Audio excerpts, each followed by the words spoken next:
So, US propaganda outlet CNN and its chief propagandist Clarissa Ward are exposed once again.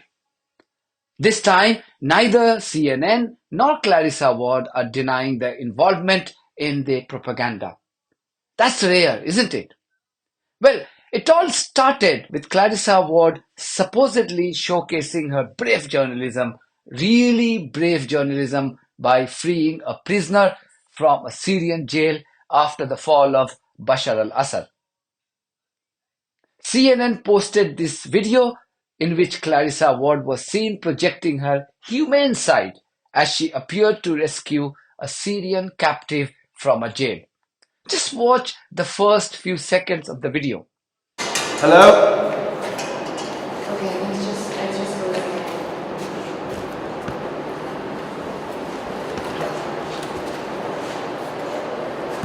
Yeah. Oh.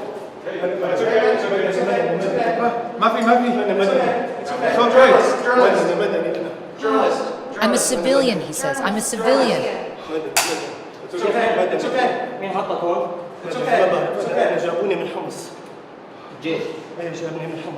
He tells the fighter he's from the city of Homs and has been in the cell for 3 months. Okay, you're okay.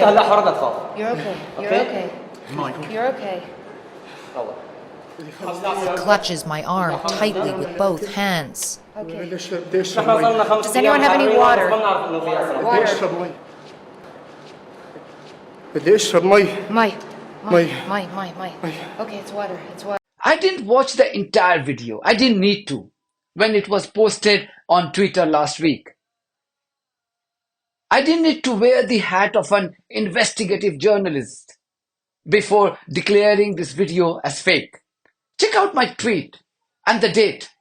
Anyone who has followed the complicity of these so-called Western journalists over the last 15 months or so would know that there is absolutely no relationship between these Zionist cheerleaders and compassion.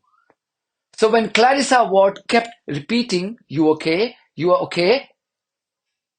and desperately asked for water for this Syrian man, I knew this was fake.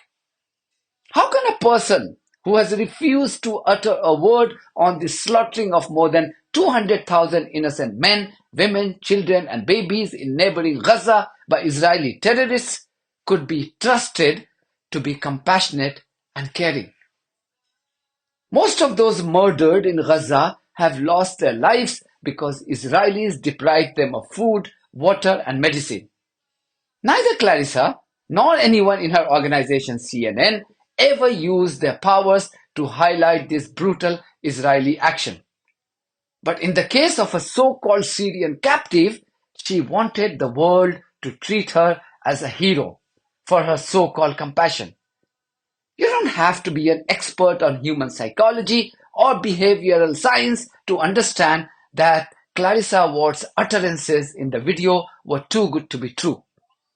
Anyway, days later, CNN had to eat humble pie and issue a clarification stating that indeed the man who is chief international correspondent had claimed to free from a Syrian jail was no victim but a former intelligence officer under the Assad regime. Read the original headline of CNN report on its website. When you click the link to the original story on the CNN's website, you will see the video carrying a footnote which reads, and I quote, "Since this report was published, CNN has continued to look into the background of the prisoner freed by the rebels. According to local residents in Syria, he was a former intelligence officer with the deposed Assad regime." End of quote. No, CNN, you didn't look into the background. You were exposed by social media users who pointed out how your so-called prisoner looked so healthy, well-fed, and well-groomed.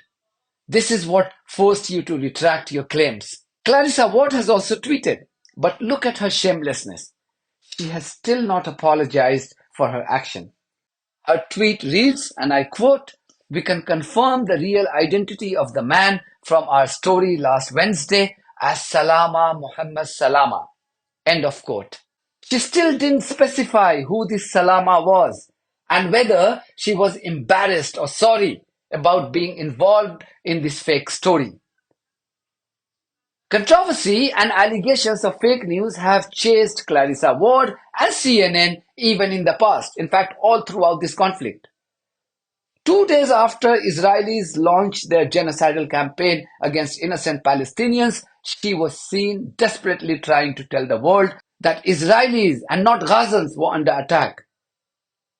This had prompted a Twitter handle to create a spoof video on her reporting. Yeah, we're getting video through now, Jerry. Now you can see the area is completely deserted, but I want you to get them off the road, get them laid down next to the road, okay? Closer to the road, Jerry. Move them. It looks like you're in the middle of a forest. Get down. Close. Okay, Jerry, tell the cameraman to keep Clarissa in shot, okay? It's not the Blair Witch Project.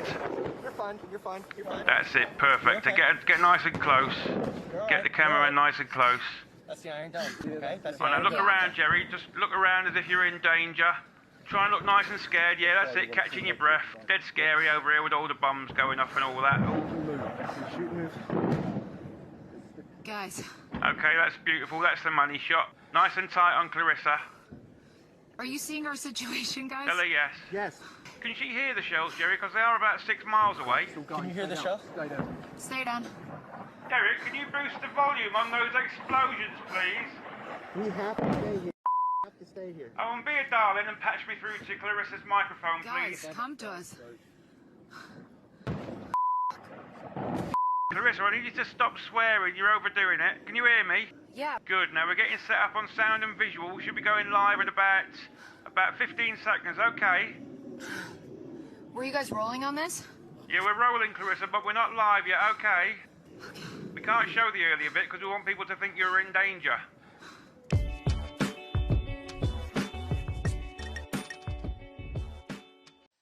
CNN had to clarify that Clarissa Ward had not staged the video.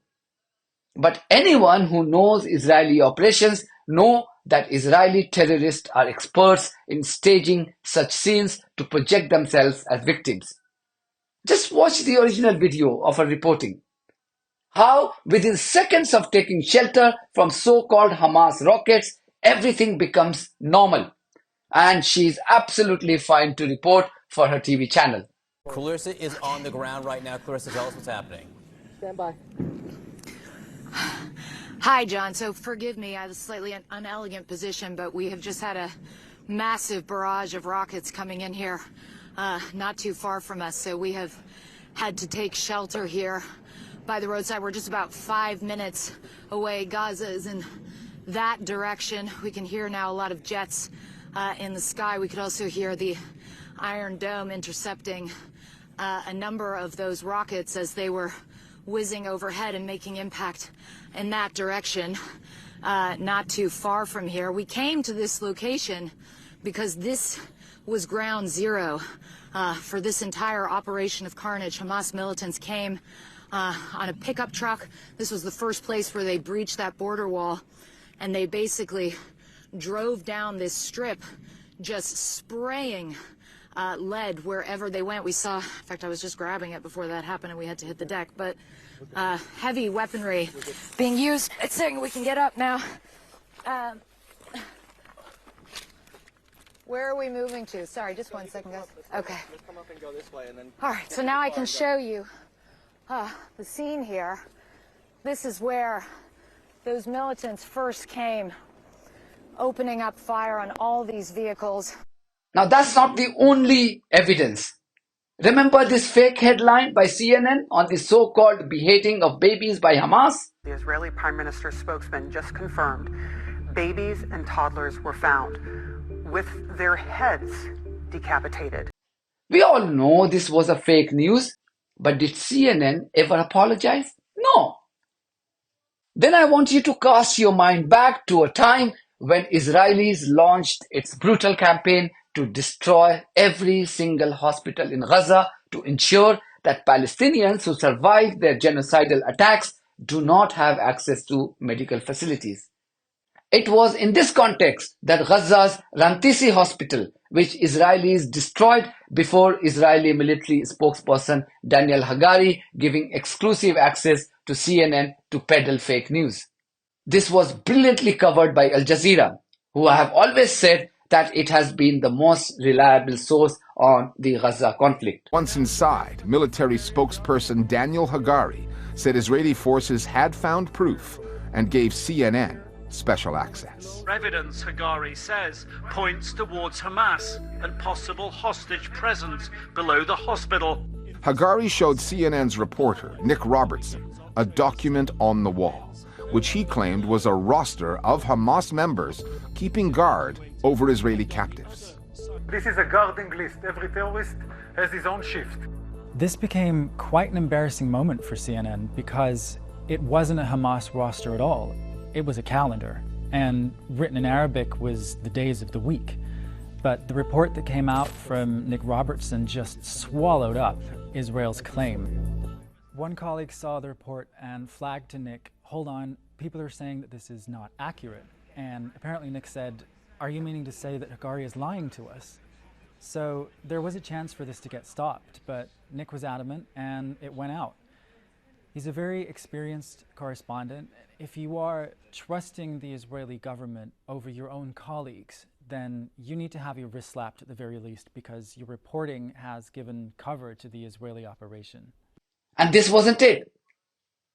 CNN became a willing partner in pushing Israeli propaganda to justify the widespread horror caused by IDF terrorists across Gaza, particularly inside hospitals in the region. Like its Western counterparts, CNN never reported the mass executions of Palestinian patients, doctors, children, and women immediately after destroying these hospitals. And I'm not talking about those terminologies and countless of reports in which CNN uses terminologies such as horrors, massacres, brutal, to describe attacks on Israelis. But these terminologies are almost never used to describe the victims of Israel's genocidal campaign. As I said before, the Gaza genocide has exposed Western media outlets, including likes of CNN, the BBC, New York Times, and The Guardian, who fooled us all these years that they believed in promoting liberal values.